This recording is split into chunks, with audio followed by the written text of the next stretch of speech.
na yàlla dolli sutura alors kilifa gi xam naa ni moom tey daanal nga ma ci bële bi waaye Serigne Saliou yemu ci yéen ñiy seetaan ngir ma kii ko tuuti gis nga dafa kase sax ba ci lunette yi maanaam fi mu ne nii kilifa gi daa génn bële ca mbubb ma laal ci weex woote jàmm waaye lunette yi kase ko man moom dama laa def dama accompagner rek mariage de couleur artiste bi yaa koy gis quoi man damay sol lii rek yow artiste bi yaay gis loolu quoi man damay sol rek waaw élégance bi da ci am solo Serigne Sall yemoo rek tii di jàngat waaye élégance bi jamono ko laaj alors kilifa gi defe naa ginnaaw ubbi gu am solo googu dañuy bëgg dikkaat ak yow yéen ñi ñuy seetaan jël leen seen temps point par point ndax am na lu fi jot a xew semaine yi ñu génn te xam naa ni yàkkamti woon ngeen moom Serigne Saliou Gueye mu def ci grand décryptage bi def ci njàngatu forme ak fond Serigne Saliou Gueye point bu njëkk bi mu ñeel li ñuy tuddee récemment la grande interview gi ñu wax ni moom moo amoon palais diggante njiitum réew mi moom président Bassirou Diomaye Diakhar Faye ñu amaloon ko ak ñetti naataango RTS ak Pape Alé Niang Walf ak Moustapha Diop TFM ak Alaaji Assane Gueye Serigne Saliou li fa xewoon keroog tey ban njàngat lañ mën a def ñu teewlu la rek ci forme bi ci fond bi ci li fës ci li fësul mbir mi ni mu tëddee point yi ñu fa soulevé Serigne Saliou Gueye comment comprendre keroog li xewoon biir palais ca présidence de la République du Sénégal.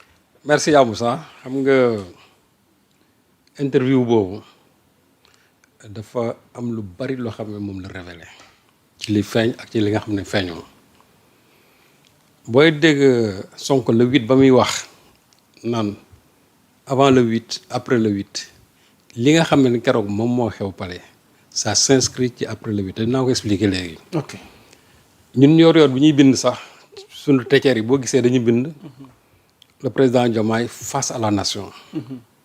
mais dama ne on aurait pu mettre le président Diomaye le président de la coalition Diomaye face au Pastef parce que boo jàngatee li nga xam ne keroog moo fa xew. président bi il s'est beaucoup plus adressé aux gens de Pastef aux leaders Ousmane Sonko de Pastef plutôt que la population sénégalaise dans son entièreté. parce que mënu ma comprendre nga ñëw ne da ngay waxtaan ak askan bi. nga jël un problème d'ordre privé. politique privée. jël ko def ko au centre même du débat. loolu c'est déjà un problème parce que pour l'instant je suis à la forme seulement donc loolu c'est déjà un problème. parce que bu fekkente ne da nga ne da ngay waxtaan waa Sénégal. waxtaan ak li nga xamante ne moo ñor waa Sénégal. li ñor Sénégal nag.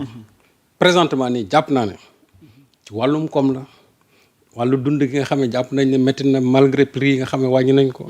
lépp luy jëm ci xëyu xale yi lépp lu nga xam ne day jëm sur la stabilité sociale la crise énergétique le problème des djihadistes ak tabaski bii nga xamante ne mi ngi pointé je crois que essentiellement loolu moo nekkoon point yi nga xamante ne jàpp naa ne président bi war na ci mën a toog waxtaan ci ak sénégalais yi déglu ko ci. terewul nag interview buy jeex de façon épiphénoménale loolu nga xam ne moom c'est un problème politique privé ñu ñambaasal ko ci.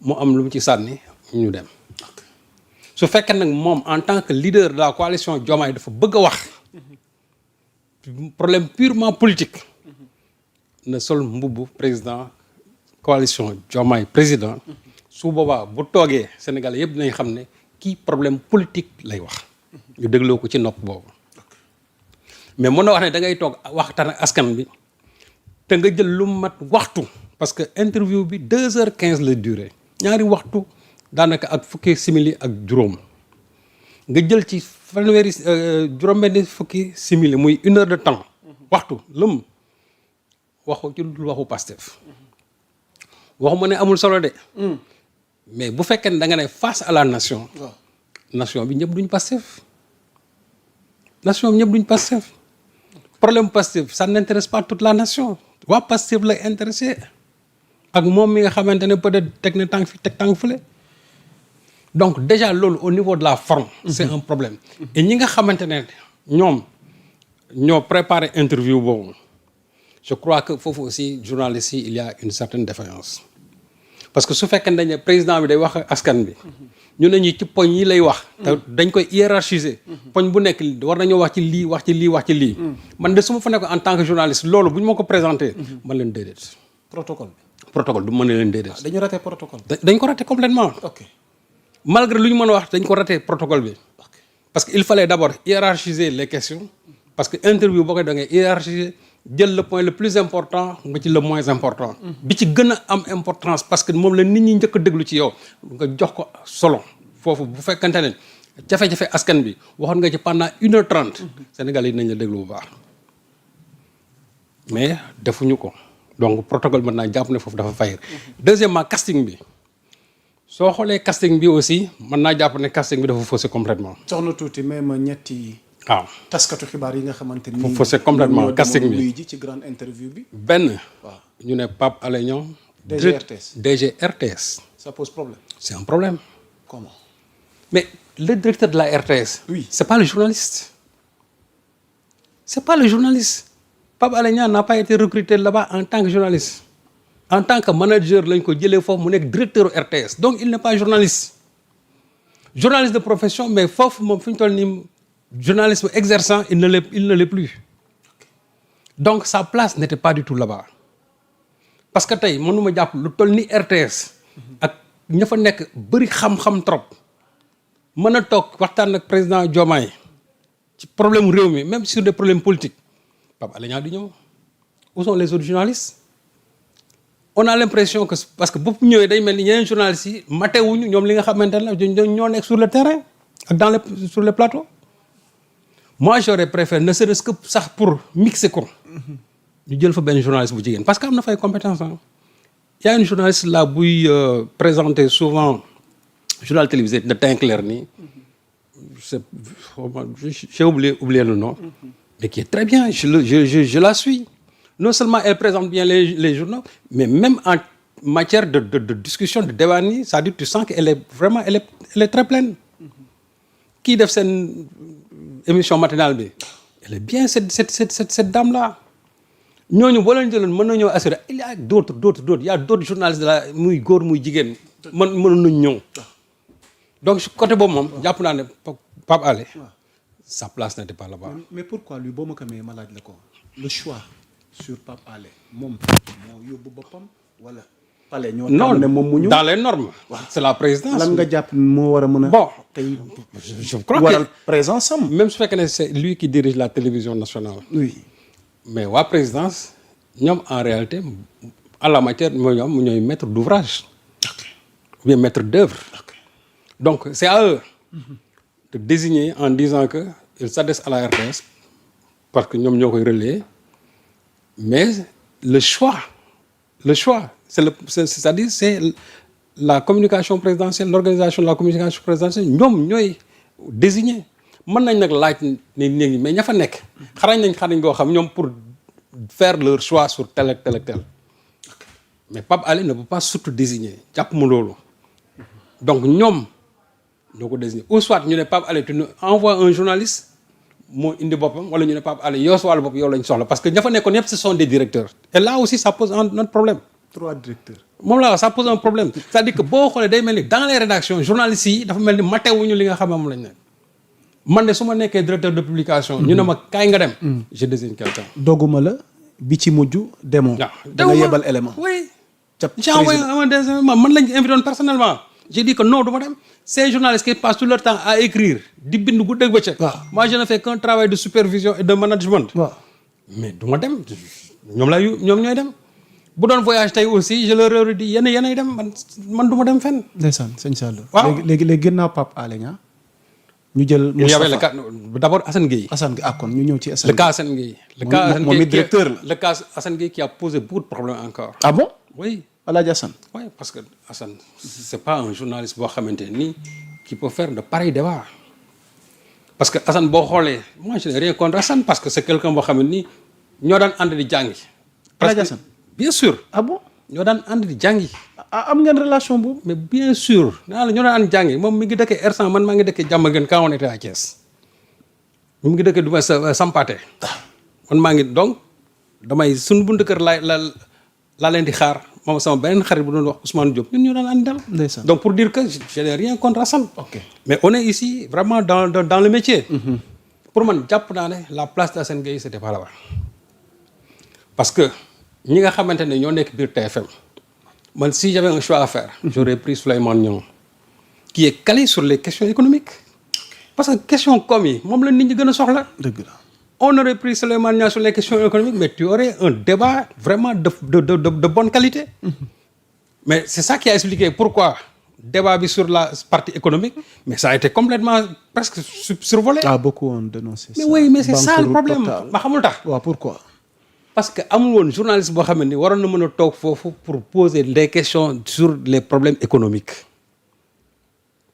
man à leur place man je ne serais pas là-bas. parce que je ne maîtrise pas les questions économiques.